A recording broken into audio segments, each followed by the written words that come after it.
Say you lend some money to an acquaintance who tells you they are unemployed, starving, and in need of food. Without you knowing, they then go on to purchase a tattoo and cigarettes with that money. How many of you would be okay with this? Some might say, well, I chose to give them that money, so it's no longer mine, and they can do with it whatever they like. But what if you were forced to give them that money? While this scenario is hypothetical, similar situations occur each and every day. Before I go any further, let me clearly state that I am not anti-welfare. We have a great system in which our government has taken on the role of caregiver, and more fortunate citizens can give back to the community through taxes. However, since this is our own money, the government should make sure that the system is free of abuse. We know already that they are trying to stop illegal forms of welfare fraud.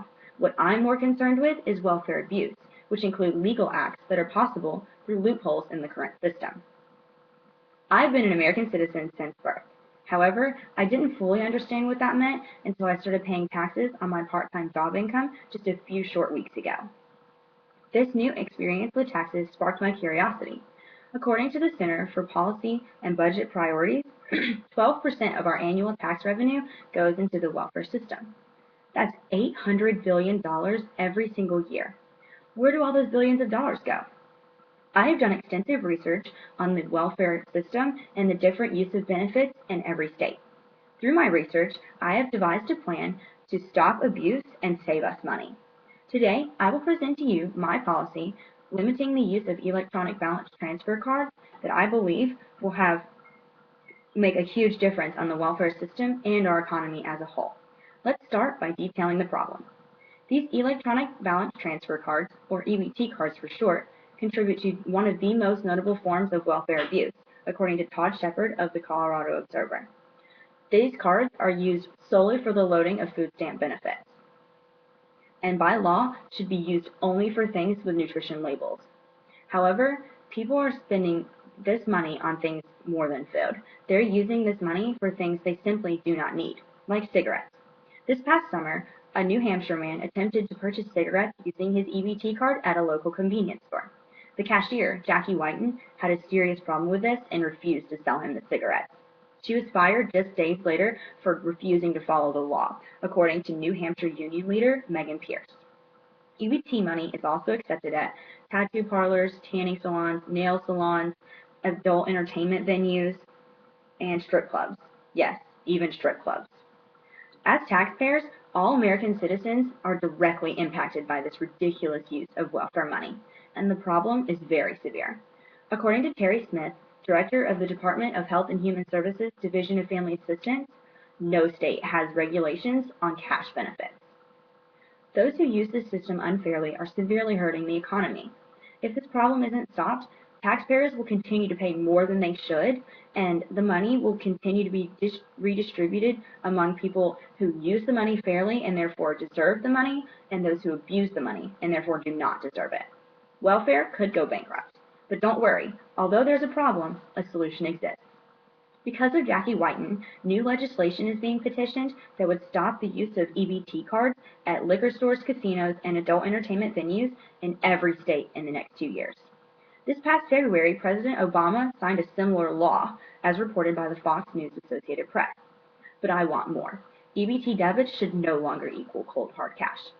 To reduce abusive spending, I propose legislation that further restricts the use of EBT cards. Tattoo parlors, casinos, and the like would all be examples of venues that would no longer accept EBT money in any way. And ATMs that currently accept EBT cards in exchange for cash would no longer accept these cards and would be replaced with ATMs that do not.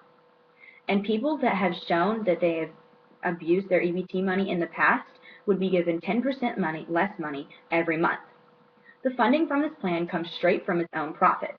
Money that would be saved in the first year from the benefit cuts could then go to hiring new employees and replacing ATMs. And enforcement would be twofold. First, merchants would simply refuse to sell uncovered items on EBT cards. And second, the state and local governments would have to hire more people to monitor EBT spending more closely. This plan is very practical and requires minimal effort to achieve a much greater result. This legislation helps reduce unfair spending and allows tax cuts and the redistribution of funds. And I know this because it already works well in many states. But there are a few costs to consider. For starters, replacing ATMs could be costly. However, most ATMs could just be reprogrammed instead of completely replaced, so the cost would be minimal. And second, the government would have to pay to hire new employees.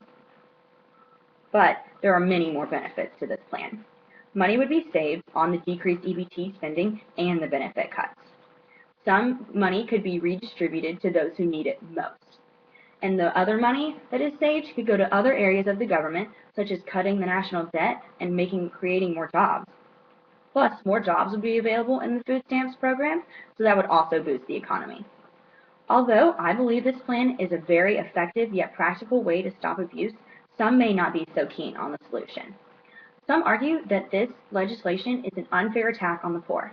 However, I believe this argument is pontificate because there's no evidence to support this. In fact, my plan would help the poor because it allows the redistribution of funds to those who most need the money. I simply want to make sure that the funds are directed properly, not decreased in any way.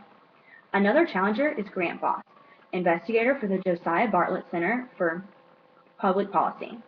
In response to Jackie Whiten's story, Mr. Boss wrote in the Watchdog that this reform leads to nanny state bureaucracy in which the government tries to micromanage the lives of low-income families. My question to Mr. Boss is this.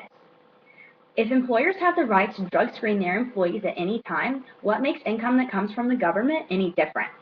If you're receiving free assistance, the government is your employer and can tell you what you can and cannot do. In review, EBT card users are basically given free rein over their food stamp benefits. Since it's not illegal, it's easy to say that this problem doesn't exist, but the facts remain.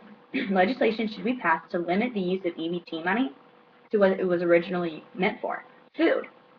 This can be done by replacing ATMs and giving those who abused their money in the past less. Let's stamp food stamps with hope for the future. Let's elect people who will not stand for abuse. Thank you.